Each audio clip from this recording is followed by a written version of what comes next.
I'm making this video today to talk about home education and to talk about reasons why I've now decided to home educate my 4-year-old daughter. First of all, I want to say that I know this whole dilemma about parents that home educate, right? But those same people who judge parents who made the decision to home educate their children have never been home educated in their life, and they don't even quite know anything about it. They only hear about it, and obviously they hear all these other rumors people also say about home education, right? There's literally 2 reasons for that. The first reason is that they have never been home educated in their life or know anyone that has been home educated, so therefore they have no knowledge about it. They don't even quite know what it is. Because trust me, if they knew what home education was, they wouldn't be saying this about it. And they wouldn't judge you as well for making that decision. They would respect your decision as a parent for actually choosing that. Because you can't be a shit parent if you decide to home educate. And that brings me to point number 2, which is most people in the world don't even have the choice to even home educate, right?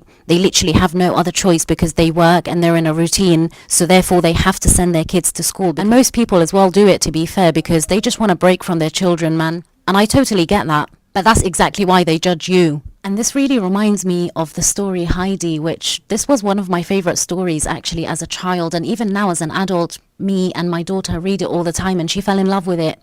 And we started now watching it on TV as well. There's a whole series called Heidi on YouTube, and I definitely recommend it.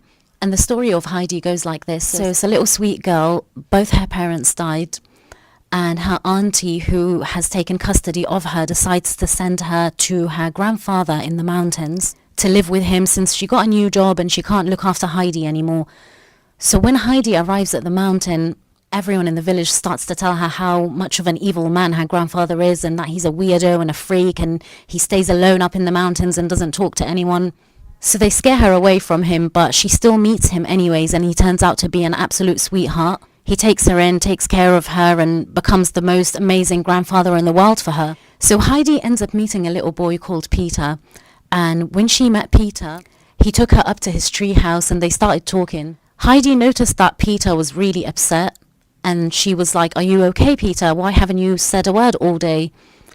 Then he turned around and said, "Well, I'm very angry, Heidi, because my parents want to send me to school and I don't really like school." And then Heidi asked him, "What is school, Peter?" And then he was like, "Oh, you don't want to know." And then he said to her, "It's a place where they lock you in a classroom all day and you have to sit on a chair and a table. And to top that off, they even give you homework." And then Heidi turns around and says to him, "But Peter, you're learning though, right?" And then he turns around to her and says, "But I learn better in the mountains, Heidi." So not long after Heidi had this conversation with Peter, a council person came knocking on the grandfather's door, saying to him that you have to send your granddaughter to school and you can't not send her, education is important, all this crap. And when Heidi saw the man come into the door, she got so scared that she decided to run away from her grandfather's house that night. And when the grandfather ended up finding her in the end, she said to him what Peter said to her, and that was the reason that scared her away. But the grandfather had turned around and said to the person that I'm not going to send her to school anyways, and that she can actually stay in the mountains and learns in the mountains rather than go to a classroom and go to school. When we really think about it from children's perspective, this is exactly how they picture school, right? This is exactly how they imagine school, that you're just locked in a box or a room all day, sat in a class on a chair and tables and just staying still all day. There's no joy in that. There's no fun in that. There's no fun in staying still. Because when we talk about home education, home education doesn't literally mean that you have to just educate your child at home. That's not what it means. It just means taking them off the roll. But in terms of scenery, yes, you can have whatever scenery you like because kids learn better when they're moving, right? So taking your children to places like mountains and waterfalls. I've done that personally before with my daughter, where I've taken her on top of a mountain peak and we just started reading a book about animals, wild animals and farm animals. And there was actually real cows around that I was showing her and stuff as well. And that to children is probably the most memorable learning that they could ever do, right? Because it's a different scenery and they're not still, they're moving around and they're learning as they go, and they're learning things that they could actually see right in front of them rather than looking at walls and looking at a board. It's actually quite insane how children's researchers show that the best way to learn, even for an adult, is not to be still.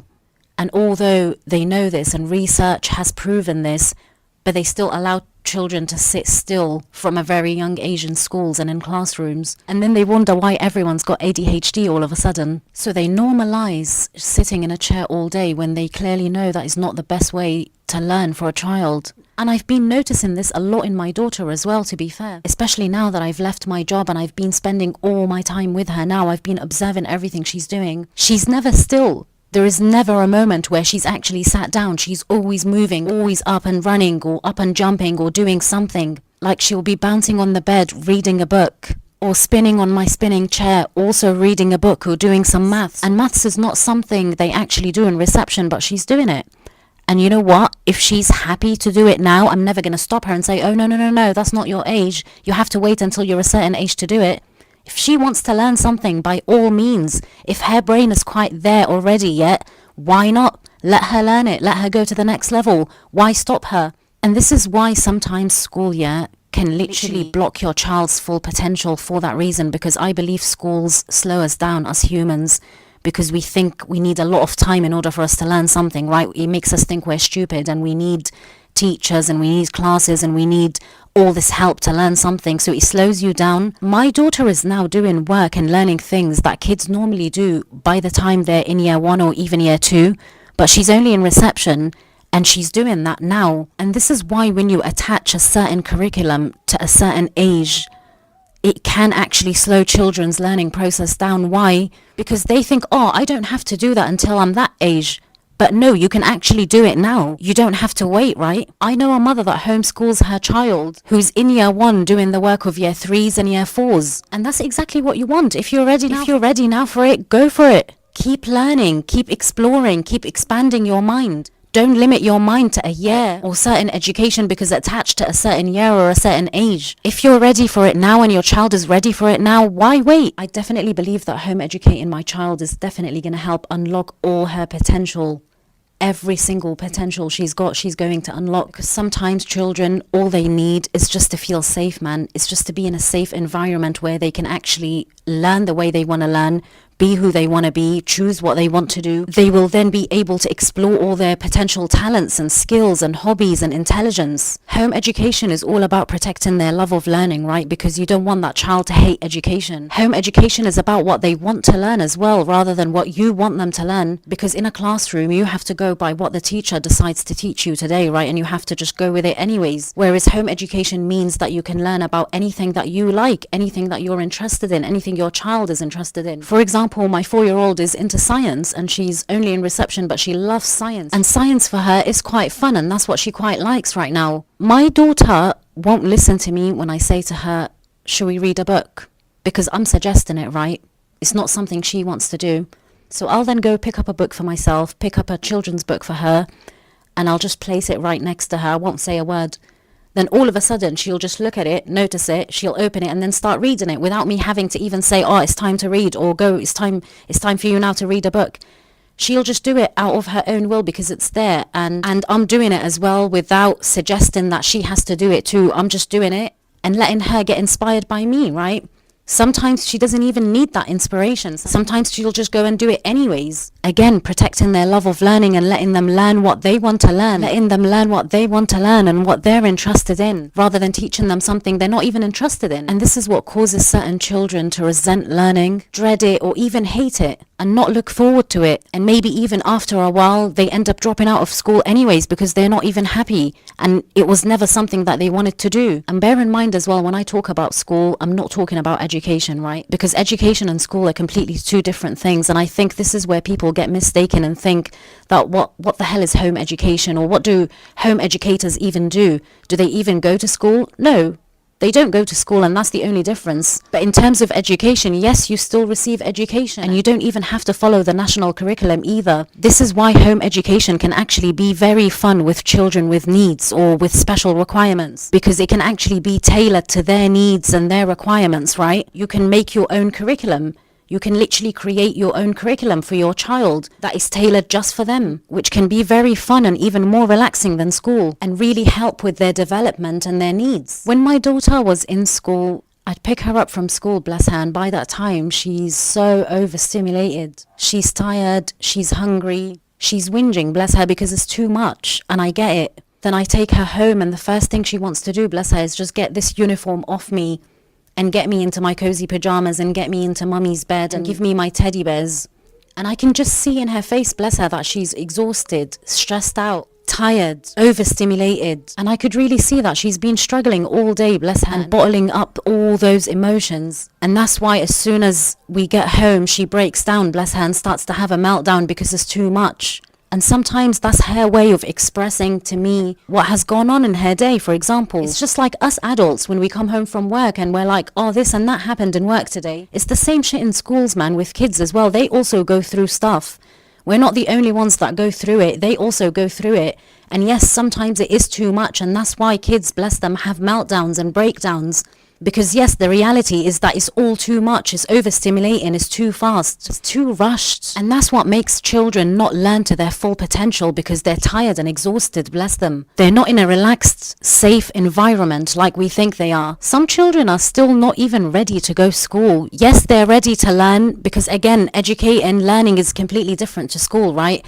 Some children, yes, can be ready for learning, but not ready for school, man. A lot of European schools as well don't even start kids in school until the age of 7. Whereas in the UK, they literally start from age 3. Mine was actually in nursery from age 2, which is very young to me, to be honest. And again, it's not young to learn, but it's young to go to school. It's young to have a routine. They're still too young for us to be getting them into this fast life, this rushed lifestyle that we all live day to day without even realizing. And children want slow, because that's how they're able to learn, right? And explore and just have the freedom to move about in their day and learn as they go. Home education is about what would you like to learn today, rather than this is what you're going to learn today. Schools don't even really allow movement too much anyways, especially after a certain age. And even in that certain age, obviously as part of the routine, you have to sit down and eat your food. But my child, for example, doesn't like sitting down when she's eating. She likes to be playing around when she's eating. And I never stop her, because that's what she wants to do, right? I never tell her what she has to do and that she has to sit down while she's eating. If that's how she wants to eat, man, that's how she can eat, right? And she likes learning, playing and eating all at the same time. And in school, for example, she can't do that, because she has to follow the routine where she has to sit in the dinner table with all the other kids and eat while she's sitting down, which she don't really like. Most kids don't even like being still, and that's the truth. Because when you attach movement to learning, it creates new pathways in your brain, and you remember learning better. And this is why when young people are playing, they can actually access this part of their brain where it actually stores memory, so they're able to remember everything they learn, rather than go to school and have classes every day and still not get it and still not learn it, because bless them, they're sat down. And that's why kids are exhausted when they come back from school, because when you're sat down and someone is talking and you're sat down, it genuinely exhausts you as a human being. It makes you tired. If you want to tell me the times tables while you're bouncing on the bed, by all means, go for it. And another really good one as well that I like is that you can actually put a video on YouTube or whatever about facts about anything, space, for example. And whilst my child is playing, so many of those facts actually go in without her even realizing that she's learning, because her subconscious mind is absorbing, right? As she's bouncing on the bed, those facts are going in her head. Home education is about letting them choose. Again, freedom of choice, letting your children choose. Your young people, letting them choose what they want to learn. Home education also teaches us that learning can happen anywhere. It doesn't have to be in a classroom. It doesn't have to be on a table and a chair. It doesn't have to be at home. Scenery can also create new pathways in the brain, right? Because it creates nostalgic memories in that place of that particular thing that we learnt in this place. So home education can actually be on the beach, it can be on the mountain, it can be in a forest, in a park, whilst we're having a picnic, whatever works for you. I believe learning should be fun. And it shouldn't be something we dread or something we don't look forward to as children. It should be something exciting and something that we actually really enjoy. These were my thoughts and opinions on home education. For anyone that's already home educating or is thinking about home educating their child, I will definitely be making more videos like this as well about home education and learning. And because this is not a very common thing, I want to share this experience and journey with the world to inspire people who are thinking about it. It's all about protecting their love of learning. It's all about making them feel safe. It's all about making them feel relaxed. And it's all about letting them have it slow, because slow and steady wins the race, right? This fast life, this rushed, quick life I don't personally think is helping my child learn or is helping in anything really.